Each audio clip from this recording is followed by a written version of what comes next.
One Piece est parmi les mangas les plus populaires depuis plus de 20 ans maintenant. De par sa richesse d'écriture, il nous permet d'imaginer de folles théories. Je vous propose donc de découvrir mes 5 théories favorites sur cet univers. Lors de l'arc de Marineford, un événement bouleverse les lois de l'univers. Barbe Noire exécute Edward Newgate et devient le premier personnage de l'histoire du manga à posséder 2 fruits du démon en s'emparant de celui de l'empereur. Les fans s'emballent en découvrant cela, des théories fusent de part et d'autre pour découvrir comment cela peut être possible. Connaissez-vous le concept de fœtus in situ ?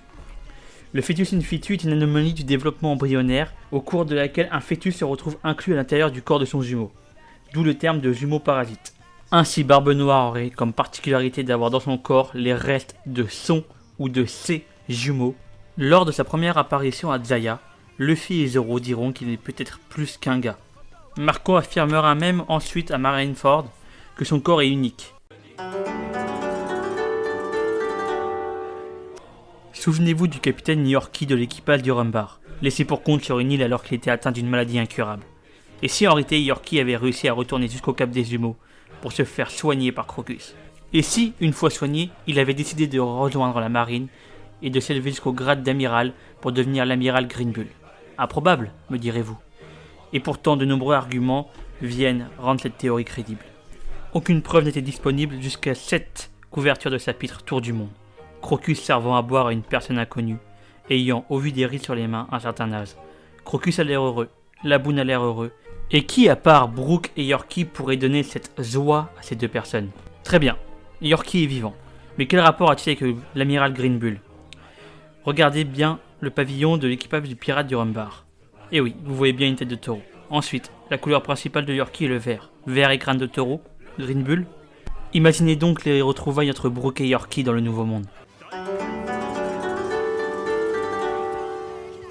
Barbe Noire rêvait de posséder le Yami Yami no Mi pour devenir le roi des pirates. Mais cela valait-il vraiment la peine de le rechercher pendant plus de 20 ans, aussi puissant soit-il? Alors que dans l'univers de One Piece, il existe bien d'autres moyens de devenir fort. Cette théorie repose sur une autre disant que le fruit des ténèbres aurait appartenu à Xebec à l'origine. On apprend que God Valley, la terre des dieux, a disparu de la surface des océans subitement. Et si en réalité elle avait été engloutie dans les ténèbres. Et la raison pour laquelle Tits voulait tant ce fruit serait qu'il permet de localiser cette île mythique et tous ses trésors. Xebec a énormément fait parler de lui depuis que son existence ait été révélée.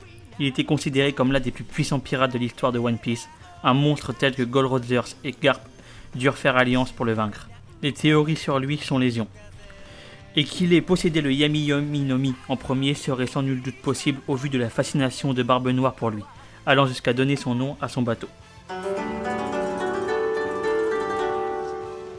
Wano est attendu par de nombreuses personnes espérant que cet arc donnerait des indices sur les origines de Zoro. Et bien que rien n'ait été officiellement dévoilé, certains détails sont troublants. On apprend lors de l'exécution de Tonoyasu que son vrai nom est en réalité Yasui Shimotsuki, l'ancien daimyo de Ringo. On apprend également que Ryuma appartenait à ce clan. Oda révélera dans un SBS que des familles de Wano s'étaient installées à Ice Blue il y a des décennies. Il est donc possible que des membres de ce clan le firent aussi et fondèrent donc le village de Shimotsuki, là où le dojo de Zoro se trouve. Dans Monster, un des premiers mangas de Oda, Ryuma ressemble énormément à Zoro. Peut-être juste la patte graphique de l'auteur, ou bien un indice sur les origines du second de l'équipage du futur roi des pirates. Enfin, et surtout, Shimotsuki est le nom traditionnel du mois de novembre dans le calendrier japonais.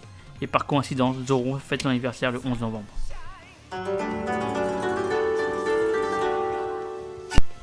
Dans le 45, nous apprenions l'identité du grand-père et du père de Luffy. Cependant, à l'approche du tome 100, toujours aucune information sur sa mère n'a été dévoilée. Cette théorie expliquerait que la mère de notre héros serait en réalité une dragon céleste. Dragon serait donc tombé amoureux d'une membre de la grande noblesse et lorsqu'elle serait tombée enceinte, aurait entraîné sa perte. Les autres dragons célestes auraient été horrifiés qu'un noble ait un roturier et un enfant, d'autant plus un membre de la volonté du dit, et aurait fait exécuter la jeune femme peu de temps après la naissance de Luffy. Dragon se serait donc enfui in extremis avec son fils, le confiant à Garp.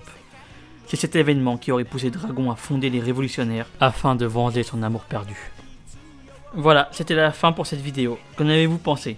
Je vous laisse me le dire en commentaire. Si vous avez aimé la vidéo, je vous invite à laisser un pouce bleu et à ne pourquoi pas la partager. C'était Likrapanda, à la prochaine.